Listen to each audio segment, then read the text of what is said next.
Selamat pagi anak-anak, kita berjumpa lagi dalam PJJ Geografi. Ibu akan terangkan poin-poin di dalam bab 1, karena Ibu yakin ini bukan materi yang baru, karena kalian sudah terima waktu di SMP. Hanya bedanya kalau SMP masih terpadu dalam IPS terpadu. Baik, pengertian geografi. Anak-anak, Ibu yakin kalian sudah mempelajari di SMP apa itu geografi. Ilmu yang mempelajari tentang seluruh fenomena yang ada di muka bumi. Nah, yang menjadi perbedaan di SMA, kalian tentunya sudah membaca lewat Google Classroom definisi geografi. Nah, Ibu tambahkan definisi geografi pada saat seminar lokakarya di Semarang, tepatnya di IKIP dulu, sekarang UNES. Ini geografi untuk persamaan pengertian-pengertiannya di seluruh Indonesia khususnya.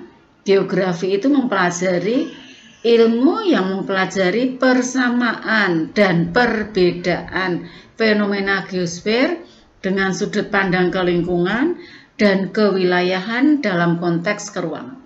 Nah, anak-anak bisa lihat, Ibu bedakan ya, ini sebagai kata kunci: persamaan, perbedaan, pandang lingkungan, kewilayahan, dan konteks keruangan. Objek studi geografi ada 2. Objek material itu adalah isi atau kajian geografi. Jadi apa yang dikaji dalam geografi? Ada 5 anak-anak yang kita sebut dengan laba. Jadi yang dikaji oleh geografi itu adalah gejala geosfer, fenomena geosfer, kejadian-kejadian yang ada di bumi. Kejadian yang ada di mana? Di dalam litosfer, atmosfer, biosfer, antroposfer, dan hidrosfer. Yang kedua, objek formal. Yang dimaksud dengan objek formal anak-anak itu adalah bagaimana cara mengkaji, atau bisa disebut metode, atau bisa diartikan menganalisanya atau menganalisisnya. Menganalisis apa? Menganalisis litosfer, atmosfer, biosfer, antroposfer, dan hidrosfer. Nah, cara menganalisisnya itu ada 3: keruangan, kelingkungan, kompleks wilayah. Baik, ini objek material litosfer, kemudian atmosfer, hidrosfer, biosfer, antroposfer. Nah, sekarang kita kaji tentang metode tadi.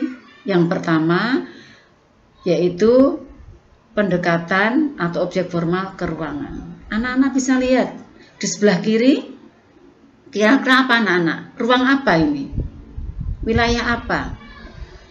Oke, pantai. Yang sebelah kanan ini apa kira-kira? Pegunungan. Nah, pegunungan dan pantai. Kamu bisa melihat di sini pasti ya, ada ikan. Kalau di sini ada sayur, mayur, dan sebagainya. Nah, berarti kita sudah menggunakan pendekatan keruangan. Artinya mengkaji kejadian fenomena geosfer dengan menganalisis seluruh fenomena geosfer yang ada di dalam suatu ruang. Di ruang mana? Pegunungan, pantai. Lanjut ke lingkungan. Sebelah kiri, kira-kira daerah mana anak-anak? Kota ya. Nah, sebelah kanan, daerah mana? Daerah mana anak-anak? Daerah hutan. Nah, kira-kira apa? Ada perbedaannya. Kalau di sebelah kiri, hutan sudah pasti udaranya tidak sesejuk di hutan. Nah, jadi di kota dengan di daerah hutan, kira-kira ada hubungan yang saling mempengaruhi tidak? Pasti. Kalau di daerah hutan, tentunya hawanya sejuk. Sementara di sini panas. Nah, berarti komponen atau unsur-unsur yang ada di ruang tadi saling mempengaruhi atau saling berkaitan. Itu yang dimaksud dengan kelingkungan. Jadi kalau di dalam kelingkungan sudah pasti ada unsurnya why, ya, mengapa. Nah, baik, Ibu kembali ke ruangan. Nah, kalau ke ruangan pasti ada unsurnya when, kemudian where, dan what, ya. Oke. Kalau ke lingkungan ada unsur why, kenapa terjadi. Jadi ada penyebab di sini segar karena udaranya segar karena banyak pohonnya. Kalau di sini udaranya kira-kira tidak sesejuk yang di daerah hutan. Karena apa? Sudah banyak gedung bertingkat, pohonnya sedikit. Lanjut. Yang ketiga, pendekatan kewilayahan atau kompleks wilayah. Nah, ini sama-sama kira-kira daerah mana anak-anak? Daerah gurun. Di gurun yang di sini tidak ada pasirnya, di sini hamparan pasir. Nah, sama-sama gurun tetapi ada perbedaannya. Itu yang dimaksud dengan apa? Objek formal kewilayahan atau kompleks wilayah. Ada S-nya. Jadi artinya mempelajari persamaan dan perbedaan suatu wilayah dengan wilayah lain. Nah, untuk lebih jelasnya kalian bisa lihat. Ibu tarik garis ini. Oke, Ibu tarik garis nih. Kira-kira daerah mana ini anak-anak? Daerah Lintang, Khatulistiwa. Nah, ini di Indonesia. Kalau kita ke arah barat ketemu Afrika, Afrika Tengah. Nah, kita sama-sama di daerah Khatulistiwa, beda dengan di daerah Afrika. Persamaannya sama di daerah Khatulistiwa. Perbedaannya apa anak-anak? Di Afrika Tengah tadi kita bisa jumpai hamparan gurun pasir. Di Indonesia tidak ada. Nah, berarti kamu sudah mempelajari, sudah paham tentang apa tadi? Kompleks wilayah. Lanjut. Ruang lingkup geografi anak-anak. Kajian geografi yang sangat luas tidak mungkin dipelajari dalam satu ilmu geografi.